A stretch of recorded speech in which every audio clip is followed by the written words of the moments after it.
અત્યંત ગરમીમાં તમને કોઈની યાદ આવે કે ન આવે, એક વસ્તુની યાદ આવવાની જ છે અને એ છે એસી. અમદાવાદની આ ગરમીમાં એસી માત્ર એક મશીન નથી પણ લાઈફને સેવ કરે છે અને એટલે જ આ અમેઝિંગ પોડકાસ્ટમાં આજે આપણા બધા જ સાથે જોડાયા છે એસી બિઝનેસના સાચા ધુરંધર. પ્લીઝ વેલકમ સેન્ટેલ ગ્રુપના ઓનર્સ મિસ્ટર સંજયભાઈ પટેલ અને એમના દીકરા મિસ્ટર નિમયભાઈ Patel. Sir, welcome to this amazing podcast. સૌપ્રથમ મારે પૂછવું છે તમને કે તમારું ઇન્ટ્રોડક્શન તમે ક્યાંથી શરૂઆત કરી હતી sir? I am Sanjay Patel, founder and owner of Central Group. આ બિઝનેસની શરૂઆત મેં 94માં કરેલી, 32 years બેક. હા.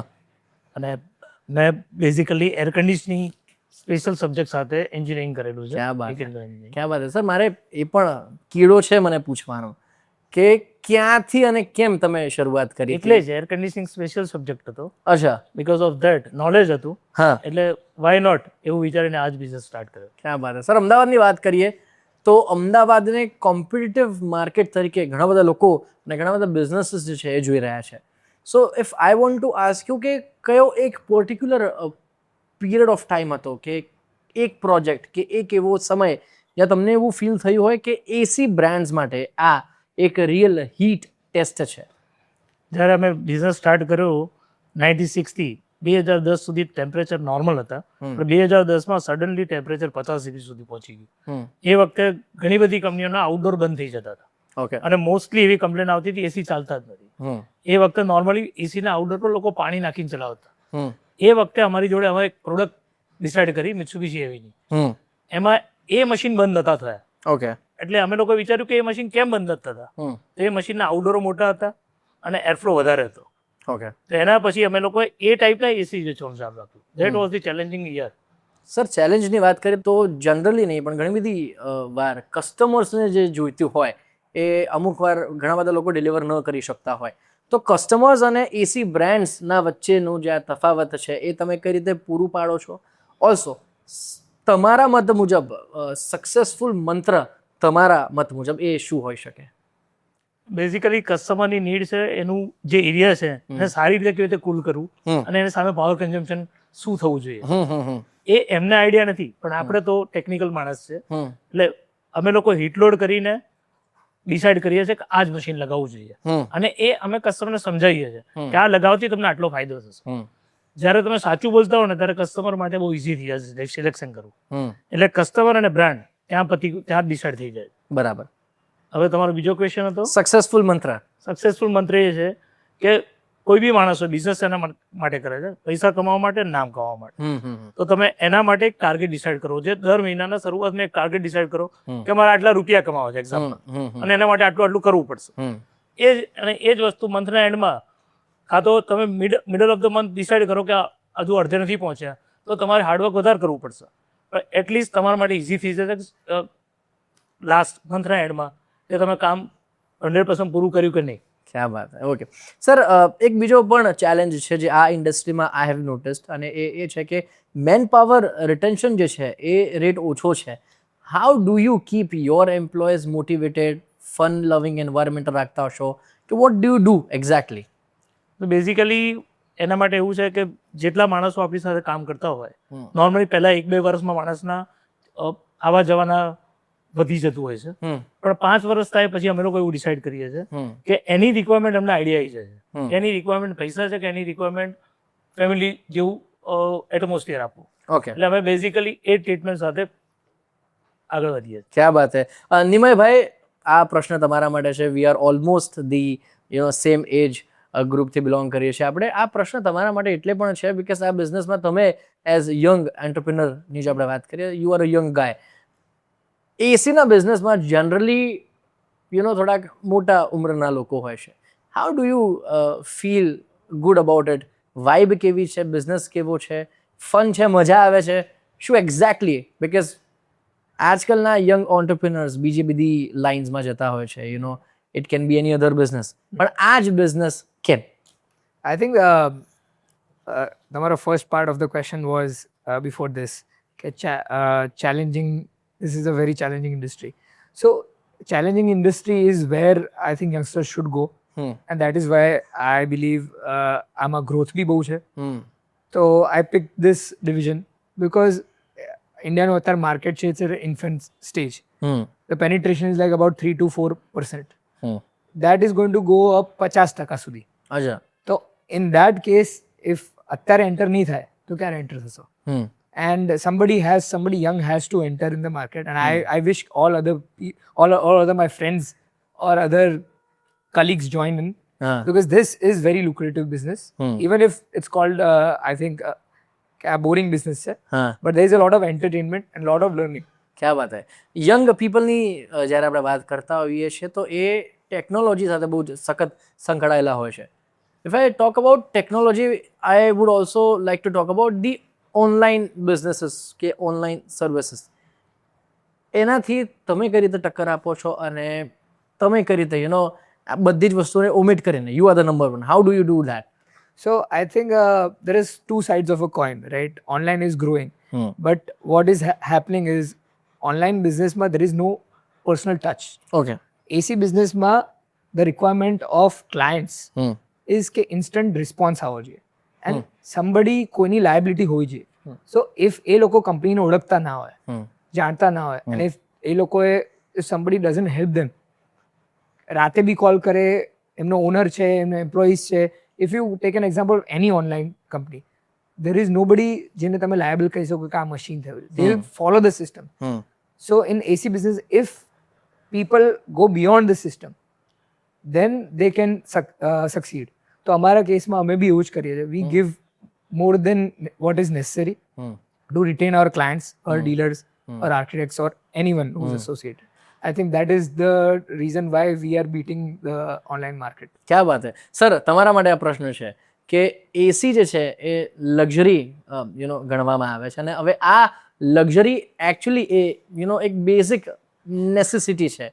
સો આ પ્રશ્ન તમારા માટે પણ છે કે ટેકનોલોજી અને customer expectations over the period of time કઈ રીતે બદલાઈ છે, કે તમે ચેન્જ થતા જોયું જ છે, તો એ તમારા મત મુજબ શું હશે?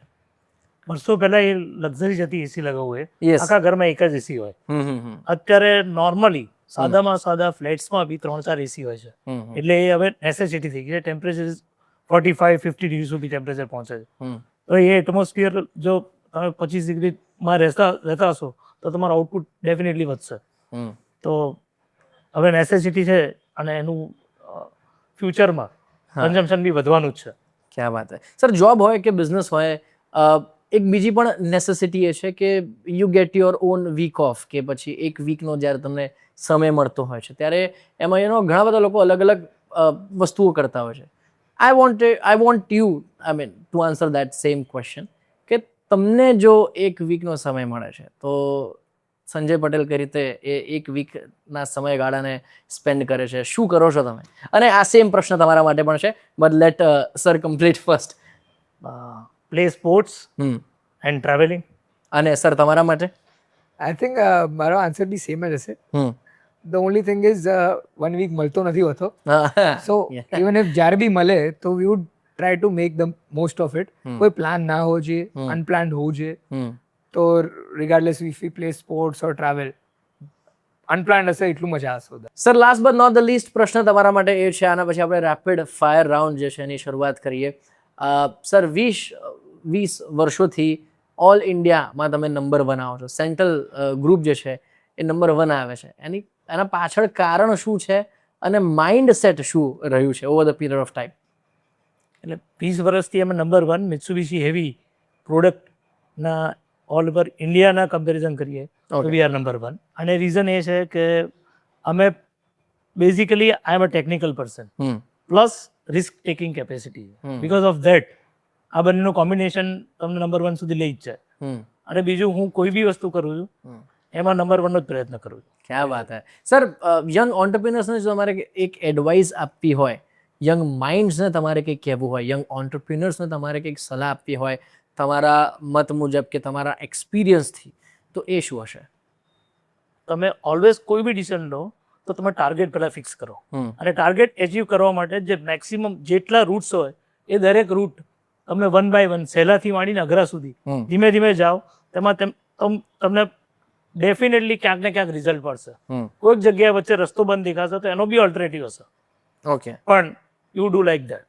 અને એક એવી હેબિટ જે યંગ ઓન્ટરપ્રિનરમાં હોવી જ જોઈએ, કે એક એવી વસ્તુ, મેથ્સ અને લોજિક પરફેક્ટ હોવું જોઈએ. અને એનું કારણ? મેથ્સ નહીં હોય તો માણસ નફો નુકસાન નહીં સમજી શકે, હમ લોજિક નહીં હોય તો સામેવાળો શું કહે છે નહીં સમજી શકે, હા, અને આ બંને હશે તો એ સક્સેસ જ જશે. પ્લસ એ હાર્ડવર્કર હોવો જોઈએ. क्या बात है, एक्सपीरियंस बोलता है. Let's start with the rapid fire question. Sir, તમારા માટે પ્રશ્ન સખત સિમ્પલ. અમદાવાદની ગરમીને એક શબ્દમાં તમારે જો કહેવું હોય, ડિફાઇન કરવું હોય, તો એ શું હશે? 40 ડિગ્રી, 45 ડિગ્રી, 50 ડિગ્રી. હા, ઓકે. રૂરલ માર્કેટ કે અર્બન માર્કેટ ચૂઝ કરવાનું છે તમારે, અને એનું કારણ પણ કહેવાનું છે. અર્બન માર્કેટ, અને એનું કારણ? કારણ કે તમે પબ્લિકના ટચમાં રહી શકો, નેસેસિટી તમને આજુબાજુમાં મળી જાય, હમ અને તમે જેટલા લોકોના વધારે કનેક્શનમાં હશો એટલું તમારું માઇન્ડ બી ગ્રો કરશે. નેક્સ્ટ ક્વેશ્ચન ઇઝ, એસીની જો આપણે વાત કરીએ તો એક બાળકને નાનપણથી જ એસીની આદત પાડવી જોઈએ કે આફ્ટર સર્ટન એજ, સ્કૂલથી કે પછી આફ્ટર સર્ટન એજ? આફ્ટર સર્ટન એજ જ. રીઝન એ છે કે જ્યાં સુધી એનાથી નોર્મલ ટેમ્પરેચર સહન થાય છે હમ તો ઇટ ઇઝ વેરી ઇઝી. હમ અને જો ના થાય, 40 ડિગ્રી, 45 ડિગ્રી, 50 ડિગ્રી હોય તો ઓલવેઝ એના પછી એ કરી શકે છે. સેન્ટ્રલ તો છે જ. સેન્ટર તો છે. ક્યાં વાત છે. ઓકે. આ સર્વિસ બિઝનેસમાં સર એક બહુ જ મહત્વનો પ્રશ્ન, સ્પીડ કે પછી ક્વોલિટી? સ્પીડ અને ક્વોલિટી નોર્મલી બંને જોઈએ, પણ ક્વોલિટી, જો ક્વોલિટી તમે આપી હશે, એટલે ક્વોલિટી ઇન્સ્ટોલેશન કર્યું હશે તો સ્પીડ ઓટોમેટિક આવી જશે. ક્યાં વાત છે. Last but not the least, નિમયભાઈ, તમારાથી આ પ્રશ્ન પૂછવો છે, because we are the same age. Hard work કે સ્માર્ટ વર્ક, અને એનું કારણ શું છે પણ તમારે મને કહેવાનું છે? I think definitely smart work. Okay. In this generation, hard work કરતાં smart work બહુ આગળ લઈ જશે. Because even though આ ડેવલપિંગ કન્ટ્રી છે, હવે ડેટાઝ તમને દેખાય છે કે what is growing. If you do not recollect, તમે બહારનું જે ઓલરેડી નેટવર્ક બનેલું છે એનો તમે યુઝ નહીં કરો તો એકલા હાર્ડવર્કથી you can only reach somewhere. If you want to go, બહુ ઉપર જવું છે તમારે, if you want to have bigger dreams, Musk, તો તમારે સ્માર્ટ વર્ક કરવું જોઈએ, તમારે રિસર્ચ કરવું પડશે. જે માણસ નવો રસ્તો નહીં શોધે એ સર્વાઈવ નહીં કરી શકે. I think that is the main thing. ક્યાં વાત છે. સર, આ પ્રશ્ન તમારા માટે જે મારે પર્સનલી પૂછવો છે કે મલ્ટી બ્રાન્ડ્સ એસી જે તમે આખો બિઝનેસ રન કરો છો, એમાં તમે પર્સનલી કઈ રીતે ઠંડા રહો છો? How you are cool, calmer, different? અને 5 વર્ષ પહેલાના સંજયથી અત્યારના સંજય શું શીખ્યું છે, એનો તફાવત શું આવ્યો છે, શું ચેન્જ આવ્યું છે તમારામાં? બેઝિકલી હું ટેકનિકલ, ફરી અગેન હું ટેકનિકલ છું, એટલે એસી કયા લગાવવા જોઈએ એ મને એવું ઇન્ડિવિજ્યુઅલ એવું છે કે મારાથી વધારે કોઈ નથી જાણતું. એટલે મારામાં શ્યોરિટી છે, જે હું પ્રોડક્ટ આપું છું એમાં શ્યોરિટી છે, એટલે કુલ રહેવું વેરી ઇઝી છે. કસ્ટમરને આપણે સાચી સલાહ આપી, 99% કસ્ટમર એ સમજી જ શકશે, તો કુલ રહેવું વેરી ઇઝી થઈ ગયું. તમે જે પ્રોડક્ટ ઇન્સ્ટોલ કરો છો એની ક્વોલિટી એ ટાઈપની છે કે એના પછી કોઈ પ્રોબ્લેમ નથી આવવાના, એટલે તમારા માટે કુલ રહેવું ઇઝી થઈ ગયું. એટલે પહેલા જે કામ 10-15 કલાક લાગતા હતા, અત્યારે 4 કલાકમાં અમે કામ કરીને એના કરતાં વધારે સારું કામ કરી શકીએ. સર, આ પ્રશ્ન મારે તમને પણ પૂછવો છે કે અમદાવાદની જો આપણે વાત કરીએ તો અમદાવાદને કે આ સોસાયટીને, આ સમાજને તમે યુનિક શું આપ્યું છે? યુનિકમાં એ છે કે અમે લોકો નોર્મલી વર્ષે 50,000 એસી વેચીએ છીએ, એટલે લગભગ 80,000 ટન જેટલા એસી વેચીએ છીએ.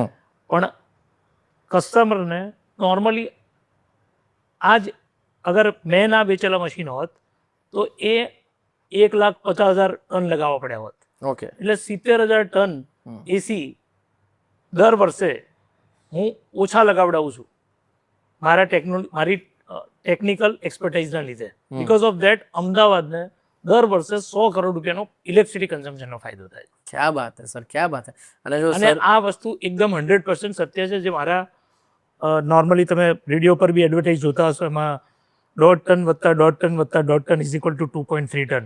હું એટલા માટે જ આ કહું છું કે આ વસ્તુ કસ્ટમર સુધી પહોંચે તો તમારે 3 એસીની જરૂર નથી, 1 એસીમાં કામ થાય છે, એટલે તમારું કન્ઝમ્પશન બી બચશે.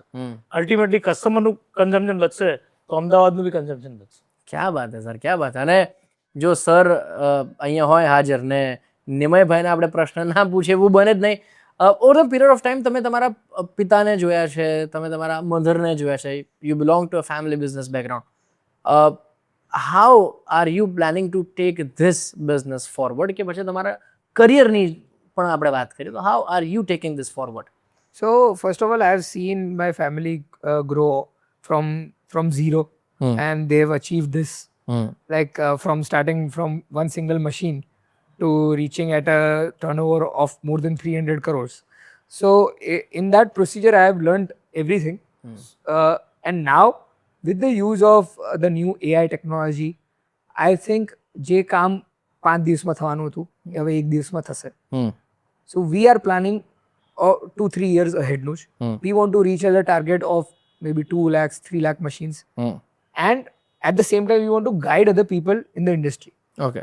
Knowledge share કરવાની બહુ important part છે. And because of that, we have over 500 dealers who are our partners. We do not consider them as just our clients. So they are helping the city and beyond to actually cool the environment. ક્યાં બાત છે sir, thank you so much sir. It was amazing talking to you અને બહુ જ મજા આવી વાત કરીને. Thank you. Thank you. This is RJ Shivan signing off.